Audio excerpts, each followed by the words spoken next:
it is, like I said, it will be very short. So I will not go into, how to teach exercises or how I build foundation, because I think it is, many people know how I do it, and also I think it is not really the most important thing. So it will be 5 things I would like to think, which I find really crucial. And I call it 5, is the motivation. So I really think that the motivation is the clue.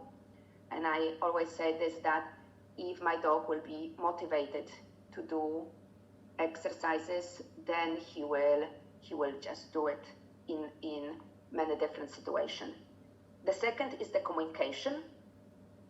Then different tools I'm building. I will talk about each of this subject more in the next parts. Then stability and open mind. So what I mean about these 5 things. About the motivation, I really trying to find everything which I can use to reward the dog. And to really explain you what I mean by this, because of course I pay a lot of time to play well with my dogs, with toys, different toys. I spend a lot of time to prepare the good food for them, but it is not only about the toys and food. And to really show you the example, what I mean is I think the best way is the story about Dobby, is that for some time, I think he was around 18 months then, the biggest reward I was using for him after obedience training was to let him pee on the place he was training. So he was really this kind of the dog, this terrier male who really wanted to show everybody that he was here, or everybody need to know that he was here. And he was a little bit crazy about, making the markings everywhere. And I started to use it. So I was really, maybe not every day, but really often I was going to the public places like parks, and I was taking him out of the car, and in this totally new place, if he was offering me the contact, I was just releasing him and he could pee everywhere. And then I was going back to the car and just moving to the next spot and to the next spot and to the next spot. And then I was asking for more and more exercises. And of course, with the time, I could, I built the motivation so much that I could use only the toys and food, so it was much easier for me. But if at that time, this, giving these markings on the place was the biggest reward, I was using this. So I have a lot of examples like this. Even yesterday, I had a lesson with a girl with the Labrador, and we were working because she's preparing for class 3. And this dog is really crazy about the dumbbells. She loves the dumbbells more than everything else. And we were working on the exercise 8. And the dog she was never really motivated with going around the cone. And now when there are the dumbbells on the way, it is even more difficult for her. And we were trying different things. We were putting, like food behind the cone and the toys behind the cones. And we were using, throwing the ball. But it was helping, but still it was not the result we wanted. So yesterday, I just gave the idea, so let's try. And we started to put a dumbbell behind the cone, and the result was really, really great. And we tried it then in the chains, in the different situation when we were then sending her to the dumbbells and taking this dumbbell behind the cone out and again in. And the result, it was really, we just do it like 2-3 times, and it was really, really changing totally the way for the dog. So this is one of the thing. if I really all the time trying to think what is the most important for my dog.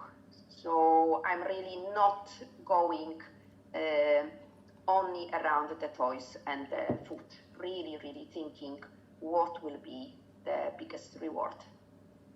And then I create a lot of situation with my dogs when I'm working with them only for fun. I think it is very important now with obedience we have right now. And like I said, I really like to go to the top level. I'm a little bit, freak about the details, and I love speed. So the training of obedience, they are quite difficult, both for my dogs, but also for me, that it is keeping the criteria and working on this, like I said, on these details and the speed and so on. So all the time I have in my head that at the same time I'm working really this, really hard with obedience. I'm really creating a lot of situation when I'm just having, I'm still working with my dogs, but it is for fun. So, for example, right now, since this Tuesday, I will start the lessons about frisbee. And also many times I'm doing the courses of agility or fly ball, or I'm just, learning some different tricks, or I'm just doing some natural searching, tracking in the woods. That we are working together, but we do not have so strict rules about this work. So for me, it is another thing which is really important.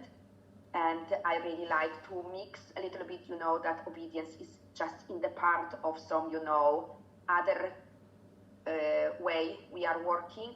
So we really do not lose fun. It is for me really important. So it is about the motivation. The next thing, communication. I think it is another thing that make this difference. So also the people who knows me, the way I'm working, maybe took part in the online course I'm leading, the Listen course. They know I have really quite a lot of signals for the rewards. Depends the kind of the reward. So I have different for food, different for the toy, different for the social reward, which really is important for me, but also a lot of signals, which means the place. Is it from me? Is it from ground? Is it maybe, behind the dog or in the front of the dog, or maybe I will just throw it. So there is a lot of, signals. As I said, I have really like a dictionary for each dog, and then it is really the language we are creating. And for me, it is not really important that you need to have all these specific signals.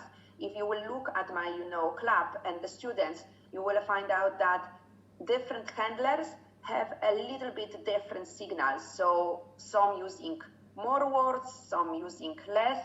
And for me, it's not really important. For me, important is that dog and the handler, they are really have they language and they really understanding well. For me, thanks to these signals, I can do all these details I'm many times showing on the videos or on the competition. So many times when my dog is, looking away or looking at me, keeping different, body positions out of me, to me, keeping straight lines, it is all connected with the signals that they really know exactly from which point and how they will be rewarded. And also it is learning new things. It's much easier, in my opinion, if we have this nice communication. Then it is like a result of this communication, different tools.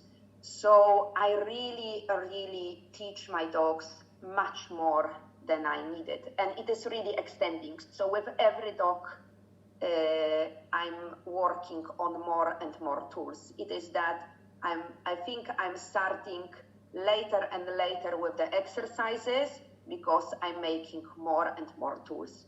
And like I wrote here, I think these tools learn me a lot of things. They give me the answer how my dog is learning, what is easy for him, what is difficult for him, how his body is working, how his thinking is working. And then it is for me much easier to choose how I will teach the exercises. Because now, even with these online seminars or other seminars or working with the different instructors, we can see that there is so many ways for teaching, you know, the same exercise. And it is so nice that we have so many methods. For me, it is one of the biggest advantage that in dog training, that there is no one way. We have really many ways that leads to the result. And with these tools, I can, you know, it is like exploring which way will be the best for the one dog I have right now. And also with so many tools, it is also easy to, you know, create like competition training to keep the quality in the competition training without rewarding. So these tools, it means that it is like sending to the different targets, but really in the different ways, using some kind of the sticks, hand touch, different, you know, tricks like spins, like pretty please, and so on. So then on the competition training, I can use these tools, which means that I can keep the criterion without rewarding the dog. And then I think what is really, really important, because we are still talking about, you know, how to bring these different dogs to the high level of the competition and keep them there for a longer time. So for me, it was always the goal. It was not to, you know, not to have a dog that has, you know, one big result, one big success, and then, for example, it is over. It is making more and more mistakes, or he's getting more and more stress in the competition situation. Or, for example, he's going lower and lower with the activity and with the motivation, because he just knows what is coming. He knows the exercises, so he knows that there will be no rewards, no surprises, so he's getting lower and lower, because this is what we usually see on the competition, that some of the dogs with time, they are getting more and more nervous, and some of the dogs, they are getting lower and lower with the activity and with the motivation. And for me, what is really important is to get this stability, that the dog, and it is, I want the stability, but it is that the dog is getting better and better and better with the time. And if you will look at Taff and Dobby, how they were competing during the years, it was like this, and this is really, I'm really proud of them, and also about my students, that also they can get the results every year a little bit better, a little bit better, and a little bit better. And for me, this is the goal. And how I get it, it is that I'm always thinking that the stability is the priority, and not the details and speech, which, like I said, I really, really love. I always try to have in head what is really this priority, and that to bring the speed back or the details back, it is quite often, it's a little bit easier than to bring the stability back. If we will lose this, you know, this freshness, if we will lose the calm head, it is usually more difficult to bring it back. So this is why I'm working on this, and how I'm working, it is that I do from the very, very beginning quite a lot of, you know, on almost every training, something connected with the competition training. And again, those who are working with me, they know that I have quite a lot of different competition training types. And I'm really like changing this all the time. So sometimes working more on the motivation, surprises, sometimes more about, really that focus and criteria. And by working on this all the time, I'm getting this stability. And one more thing, and this is also according to what I saw, because I watched the videos that we will see today, and it was already what I was seeing, especially when there was some puppies training, that you need to know that what I'm really using in training is the social reward. And this is what I'm usually a little bit missing in the other trainings that I'm watching with other people. And there are different, I know that there are different thinking about the social reward, and many times it is just, some kind of the actions, the prize words, some, jumping on us, and then there is the food and the toys. You need to know that I'm really separating right now this. For me, the social rewarding is the real social rewarding. I'm building this in the real life, in the real situation, and then for a quite long time, I'm really separating this, and I'm really keeping that it is very clean behavior, and then I have a signal for it, that like I have a signal for a toy, I have a signal for a food, and then I'm exactly as I'm working that the dog is switching between the food and the toys in the same way, but I think much more careful. I'm working with the social, so even if I have the toys in my hands, even if I have the food around me, I really want that my social is the real social. And I think this also made a huge difference in my work, especially in addition to the competition. And the last thing, what I wanted to say today, it is open mind. And many times when we see this openness, we are thinking about the dogs, and many times about the border collies, because I think many handlers of border collies, they know how difficult it is to keep them open. But right now, what I really mean in this presentation is to keep the open mind in handlers, so in ourselves. So for me, what is really important, what I'm really starting to think is that, like I wrote here, is that nothing is forever.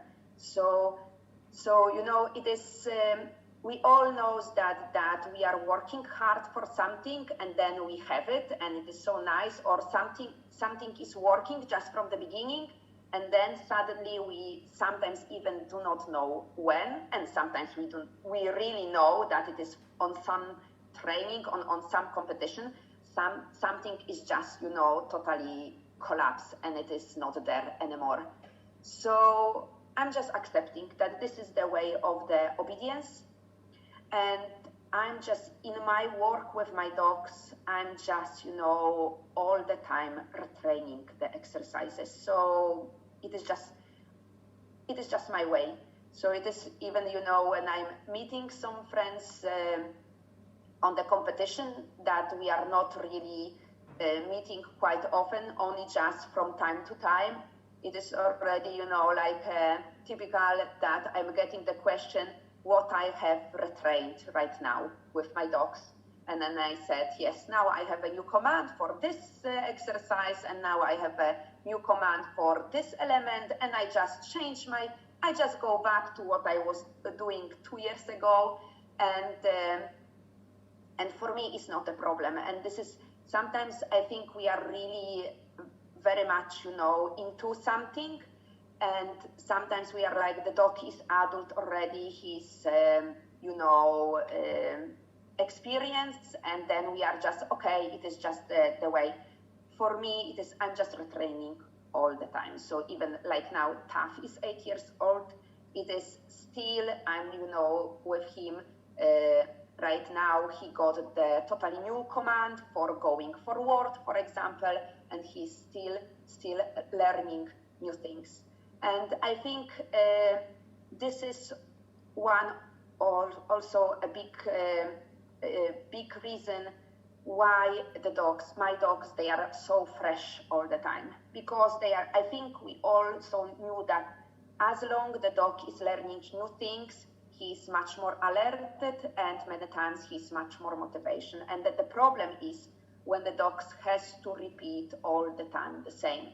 So I really never really faced that situation, because I'm just retraining the exercises. And it is, it is keeping me, all the time fresh, and then keeping my dogs all the time fresh and alert in which way now they are doing the exercise. Even the exercise is more or less looking exactly the same. So those were my five big things. I was, because like I said, I was getting quite a lot of questions about it, that now when the person, they are looking that I have another dog, and this dog was really, really different than my previous dogs.